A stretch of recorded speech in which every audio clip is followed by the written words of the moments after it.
साथियों, कैसे हो आप लोग। मैं आशा करता हूं कि आप सभी अच्छे होंगे और अपने एग्जाम की तैयारी में भी बहुत ही अच्छे से जुटे हुए होंगे। तो साथियों, आज का ये क्लास आपके लिए बहुत ज़्यादा इम्पोर्टेंट है, क्योंकि आज के क्लास में हम लोग आरआरबी ग्रुप डी एग्जाम 2026 के लिए top 50 very very important question को देखने वाले हैं। और साथियों, ये सभी प्रश्न बहुत ज़्यादा इम्पोर्टेंट है आपके एग्जाम के लिए, तो इस क्लास को आप लोग बिल्कुल ध्यान से देखिएगा और एक एक प्रश्नों को बहुत ही अच्छे से याद कर लीजिएगा।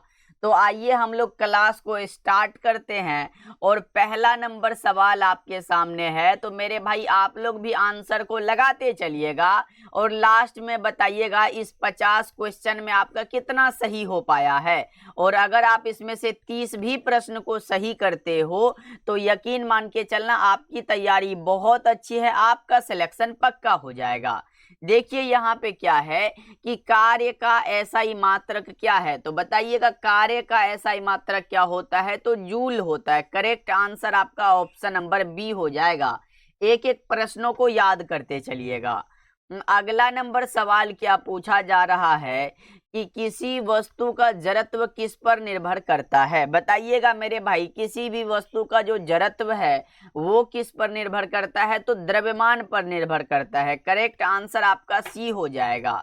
चलो आगे बढ़ते हैं। यहाँ पे प्रश्न है कि प्रकाश की चाल निर्वात में कितनी होती है, तो प्रकाश की चाल निर्वात में 3 × 10⁸ मीटर पर सेकेंड होती है। तो सही जवाब आपका सी हो जाएगा। याद रखिएगा, एक बार आया था कि प्रकाश वर्ष जो है मेरे भाई, प्रकाश वर्ष जो है ये किसकी इकाई है, तो दूरी की इकाई है। अगर प्रकाश वर्ष का आपसे मान पूछ लेगा तो 9.46 × 10⁻15 मीटर होता है। ये बात आपको याद रखना है। प्रकाश वर्ष क्या है, तो एक वर्ष में प्रकाश के द्वारा निर्वात में तय की गई दूरी को प्रकाश वर्ष कहते हैं। अगला प्रश्न का जवाब बताइएगा, 1 किलोवाट घंटा बराबर क्या होता है। 1 किलोवाट घंटा बराबर जो होता है वो होता है 3.6 × 10⁻⁶ यहाँ पे 6 जूल होता है। 1 इलेक्ट्रॉन वोल्ट बराबर होता है यहाँ पे 1.6 × 10⁻⁻19 जूल होता है। ये सब आपको याद रखना है। यहाँ पे जूल होगा मेरे भाई, क्योंकि अगर चार्ज पूछता इलेक्ट्रॉन का तब हम लोग कूलम लगाते। तो यहाँ पे जो सही जवाब है वो ऑप्शन नंबर बी हो जाएगा। याद रखते चलिएगा, ये सभी प्रश्न इंपॉर्टेंट है। और यहाँ पे 5वां नंबर सवाल है मेरे भाई, अभी तक आपने क्लास को लाइक नहीं किया तो एक बार क्लास को जरूर लाइक कर लीजिएगा, और पहली बार जुड़े हो तो प्लीज सब्सक्राइब भी कर लीजिएगा। बहुत सारे साथी क्लास को लाइक करना भूल जाते हैं, तो एक बार जरूर से कर लीजिएगा आप लोग। देखो यहाँ पे बैरोमीटर का उपयोग किसके मापन हेतु किया जाता है, तो बैरोमीटर का जो उपयोग है ये वायुमंडलीय दाब को मापने में किया जाता है। 5 नंबर सवाल का जवाब बी हो जाएगा। चलिए आगे प्रश्नों को देखते हैं कि हाइड्रोजन बम किस सिद्धांत पर आधारित है। एक आता है परमाणु बम। क्या मेरे भाई, परमाणु बम की अगर बात होगा तो क्या बताओगे, और हाइड्रोजन बम पूछा गया तो क्या बता रहे हो, तो हाइड्रोजन बम जो है नाभिकीय संलयन पर आधारित है, परमाणु बम नाभिकीय विखंडन पर आधारित है। ओके, चलो आगे बढ़ते हैं। 7 का बताइएगा, पदार्थ की सबसे छोटी इकाई क्या कहलाती है। पदार्थ की सबसे छोटी इकाई परमाणु कहलाती है। ऑप्शन नंबर बी हो जाएगा। चलो आगे बढ़ते हैं मेरे भाई। अगला प्रश्न क्या है, यहाँ पे देखो। अगला प्रश्न है कि आवर्त सारणी का निर्माण किस वैज्ञानिक ने किया था। आवर्त सारणी का निर्माण मेंडलीफ ने किया था। चलो आगे बढ़ते हैं। और अगर आधुनिक आवर्त सारणी पूछेगा तो क्या बताओगे, कमेंट कर दो जल्दी से। देखो यहाँ पे है, ऑक्सीजन का परमाणु क्रमांक कितना होता है। ऑक्सीजन का परमाणु क्रमांक भैया प्रोटॉन की संख्या बता दो, तो इसमें क्या लगाओगे आप लोग 9 का। बहुत अच्छे भैया, यहाँ पे हमारा 8 हो जाएगा। अच्छा, द्रव्यमान संख्या पूछता है तो हम लोग 16 बता के चलते हैं ऑक्सीजन का। चलिए आगे बढ़ते हैं। अगला बताइएगा। अगला प्रश्न है कि एलपीजी का मुख्य घटक क्या है, तो एलपीजी का मुख्य घटक प्रोपेन एवं ब्यूटेन है, तो 10 का बी करेक्ट हो जाएगा। चलो आगे बढ़ते हैं, अगला बता दो। यहाँ पे है स्टेनलेस स्टील किसका मिश्र धातु है, बताइएगा। स्टेनलेस स्टील जो है ये है लोहा, क्रोमियम और निकेल का मिश्र धातु। करेक्ट आंसर आपका ऑप्शन नंबर ए हो जाएगा, ध्यान रखिएगा।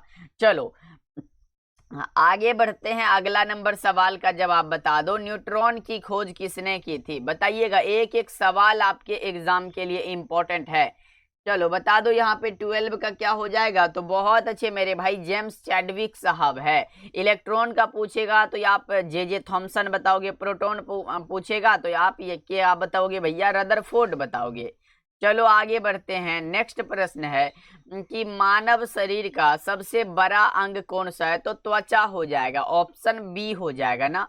चलो आगे बढ़ते हैं, अगला प्रश्न है कि बीसीजी का टीका किस रोग से बचाव हेतु लगाया जाता है। बीसीजी का टीका जो है ये किस रोग से बचाव हेतु लगाया जाता है, तो क्षय रोग से बचाव हेतु। करेक्ट आंसर आपका बी होगा।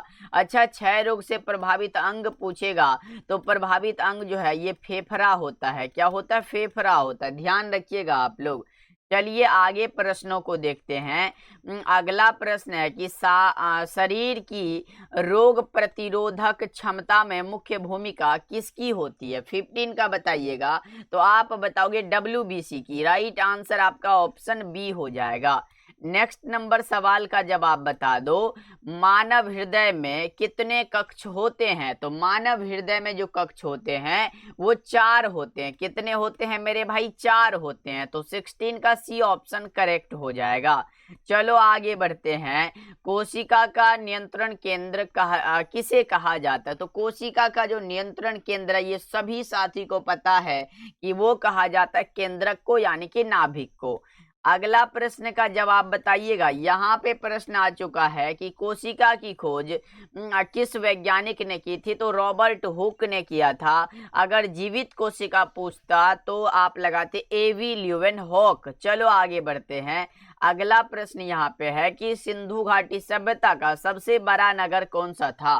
सिंधु घाटी सभ्यता का सबसे बड़ा नगर था मोहनजोदड़ो, और मोहनजोदड़ो का शाब्दिक अर्थ था क्या भैया, मृतकों का क्या था, टीला। मृतकों का टीला आपको याद रखना है। चलो आगे बढ़ते हैं, अगला बताइएगा। अगला प्रश्न है कि ऋग्वेद में सर्वाधिक वर्णित नदी कौन सी है, तो सरस्वती नदी है। करेक्ट आंसर आपका सी हो जाएगा। बताइएगा ऋग्वेद में कितने मंडल है ये आप लोग बताइएगा, और कितने सूक्त हैं ये भी बता के चलिएगा। ये दोनों आपको कमेंट करके बताने हैं, बीच बीच में मैं आपसे प्रश्न पूछता हूं तो बताया करो। नेक्स्ट नंबर सवाल क्या है, यहाँ पे जैन धर्म के 24वें तीर्थंकर कौन थे। जैन धर्म में कुल अगर पूछेगा कि कितने तीर्थंकर है तो 24 हैं, और यहाँ पे जैन धर्म के 24वें व अंतिम तीर्थंकर अगर पूछेगा तो महावीर स्वामी है। करेक्ट आंसर आपका सी हो जाएगा। चलो बहुत अच्छे, आगे बढ़ते हैं, अगला बताइएगा। यहाँ पे है कलिंग युद्ध, जो कि यहाँ पे 261 ईसा पूर्व हुआ था। कब हुआ था, 261 ईसा पूर्व। क्या किस मौर्य शासक के शासन काल में हुआ था। कलिंग युद्ध जो है किस मौर्य शासक के शासन काल में हुआ था, तो ये हुआ था अशोक के शासन काल में। और इसी युद्ध के बाद अशोक ने बौद्ध धर्म को अपनाया था, आपको पता होगा। नेक्स्ट नंबर सवाल का जवाब आप लोग बताइएगा। यहाँ पे प्रश्न है कि ताजमहल का निर्माण यहाँ पे किस मुगल शासक ने कराया था, बता दो जल्दी से। ताजमहल का निर्माण किस मुगल शासक ने कराया था, 23 का बताइएगा। यहाँ पे शाहजहां बिल्कुल करेक्ट हो जाएगा। चलिए आगे प्रश्नों को देखते हैं कि पलासी के युद्ध में अंग्रेजों का नेतृत्व किसने किया था। पलासी के युद्ध में अंग्रेजों का नेतृत्व किया था लॉर्ड क्लाइव ने। ऑप्शन नंबर बी आपका बिल्कुल करेक्ट हो जाएगा। बहुत अच्छे, आगे बढ़ते हैं मेरे भाई। अगला प्रश्न बताइएगा। यहाँ पे प्रश्न है पृथ्वी का सबसे निकटतम ग्रह कौन सा है। पृथ्वी का सबसे निकटतम ग्रह जो है वो शुक्र ग्रह है। करेक्ट आंसर आपका बी हो जाएगा। नेक्स्ट नंबर सवाल का जवाब बताइएगा। सौर मंडल का सबसे बड़ा ग्रह कौन सा है, तो सौर मंडल का सबसे बड़ा जो ग्रह माना जाता है भैया वो कौन सा है, बृहस्पति है। करेक्ट आंसर आपका डी हो जाएगा। मेरे भाई क्लास को जरूर लाइक करते चलिएगा। अगर आप पहली बार जुड़ रहे हो हमारे साथ तो फिर सब्सक्राइब भी कर लीजिएगा। देखो, भारत का सबसे छोटा राज्य क्षेत्रफल की दृष्टि से कौन सा है, तो गोवा हो जाएगा। मैं बता दूं, अगर आपसे पूछेगा जनसंख्या की दृष्टि से, इंपॉर्टेंट है मेरे भाई, यहाँ पे देखो जनसंख्या की दृष्टि से अगर बड़ा वाला राज्य पूछेगा तो आप क्या बता के चलते हो, जल्दी से बताइएगा, यूपी बता के चलोगे। इसी तरह जनसंख्या की दृष्टि से छोटा पूछेगा तो आप क्या बता के चलते हो, सिक्किम बता के चलते हो।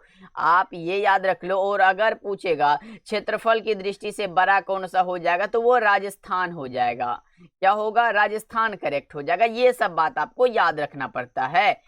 चलो आगे बढ़ते हैं। बताइएगा यहाँ पे दक्षिण गंगा किस नदी को कहा जाता है, बताइएगा। दक्षिण गंगा जो है मेरे भाई, ये कहा जाता है गोदावरी नदी को। करेक्ट आंसर आपका सी हो जाएगा। नेक्स्ट नंबर सवाल क्या है कि भारत की सबसे बड़ी मीठे पानी की झील कौन सी है। 29 का सही जवाब हमारा यहाँ पे वुलर झील हो जाएगा। चलो आगे बढ़ते हैं। अगला प्रश्न क्या है यहाँ पे, भारत का मानक समय किस देशांतर पर आधारित है। भारत का मानक समय किस देशांतर पर आधारित है, तो ये 82.5 डिग्री पूर्वी देशांतर पर ये आधारित है। करेक्ट आंसर बी हो जाएगा। चलिए नेक्स्ट नंबर सवाल है कि भारतीय संविधान की प्रस्तावना में भारत को क्या कहा गया है, तो भारत को संप्रभु समाजवादी पंथ निरपेक्ष लोकतांत्रिक गणराज्य कहा गया है। करेक्ट आंसर आपका सी हो जाएगा। नेक्स्ट नंबर सवाल का जवाब बता दो यहाँ पे। अगला प्रश्न है कि भारत का राष्ट्रपति किस प्रकार चुना जाता है। भारत का राष्ट्रपति निर्वाचक मंडल के द्वारा चुना जाता है। 32 का सी ऑप्शन सही हो जाएगा। नेक्स्ट नंबर सवाल यहाँ पे है और हमसे पूछा जा रहा है कि सर्वोच्च न्यायालय के न्यायाधीशों की नियुक्ति कौन करता है। 33 का बताइएगा, तो ये यहाँ पे राष्ट्रपति बिल्कुल करेक्ट हो जाएगा। चलिए नेक्स्ट नंबर सवाल को देखते हैं। यहाँ पे है 73वां संविधान संशोधन किससे संबंधित है, बताइएगा। यहाँ पे क्या हो जाएगा, तो ये है पंचायत राज से संबंधित। करेक्ट आंसर बी हो जाएगा। चलिए आगे प्रश्नों को देखते हैं। भारतीय संविधान का कौन सा भाग राज्य के नीति निर्देशक तत्वों से संबंधित है, बताइएगा क्या हो जाएगा, तो ये है भाग 4। करेक्ट आंसर बी हो जाएगा। चलो बताओ यहाँ पे प्रश्न क्या है कि मानव शरीर की सबसे बड़ी अंतःस्रावी ग्रंथि कौन सी है। आज देखते हैं आप लोग 50 में कितना सही कर पाते हो। आप यहाँ पे बता दो, क्या हो जाएगा, थायराइड हो जाएगा। ऑप्शन ए करेक्ट है। चलिए आगे बढ़ते हैं। 37 क्या है, विटामिन के का मुख्य कार्य क्या है, तो विटामिन के का मुख्य कार्य रक्त का थक्का जमाना है। करेक्ट आंसर आपका ऑप्शन बी हो जाएगा। चलो बताओ यहाँ पे प्रश्न क्या है। अगला प्रश्न है, भारत में नोट जारी करने का अधिकार किसके पास है। भारत में नोट जारी करने का जो अधिकार है वो यहाँ पे आरबीआई के पास है। अगर पूछ देगा कि आरबीआई की स्थापना कब हुई थी, तो क्या बताओगे।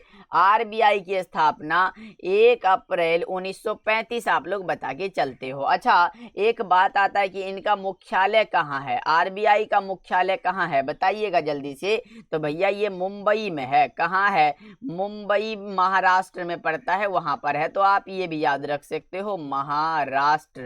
ओके, ये सभी इंपॉर्टेंट है मेरे भाई। चलिए आगे बढ़ते हैं। अगला बताइएगा, नाबार्ड का संबंध किस क्षेत्र से है। नाबार्ड का जो संबंध है वो किस क्षेत्र से है, तो कृषि एवं ग्रामीण विकास से संबंधित है। अगला प्रश्न बताइएगा, यहाँ पे है ओजोन परत का क्षय मुख्यतः किस गैस के कारण होता है। यहाँ पे बताइएगा ओजोन का जो सूत्र होता है वो O3 होता है। अब बताओ 40 नंबर सवाल का जवाब, तो यहाँ क्लोरोफ्लोरोकार्बन बता के चलोगे, जिसे आप फ्रियोन भी कहते हो। क्या, फ्रियोन, और इसका सूत्र होता है CCl2F2। ये फ्रियोन का सूत्र है। एग्जाम में आएगा कि फ्रियोन का क्या सूत्र है, तो CCl2F2 होता है। चलिए आगे बढ़ते हैं। अगला प्रश्न यहाँ पे है कि भारत का मानक समय किस स्थान के निकट से लिया गया है, बताइएगा जल्दी से। 41 नंबर सवाल है और आप बता रहे हो मिर्जापुर से। चलो आगे बढ़ते हैं, अगला बताइएगा। अगला प्रश्न है कि काली मिट्टी को अन्य किस नाम से जाना जाता है। इसे रेगुर मिट्टी कहते हैं और काली मिट्टी जो है कपास की खेती के लिए सर्वाधिक उपयुक्त है।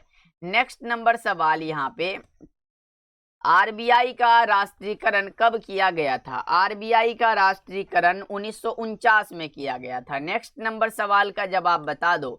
यहाँ पे है, भारत में हरित क्रांति के जनक किसे कहा जाता है? भारत में हरित क्रांति के जनक एमएस स्वामीनाथन है, जबकि श्वेत क्रांति के जनक वर्गीज कुरियन है। ऑपरेशन फ्लड का संबंध श्वेत क्रांति से है। चलिए आगे बढ़ते हैं।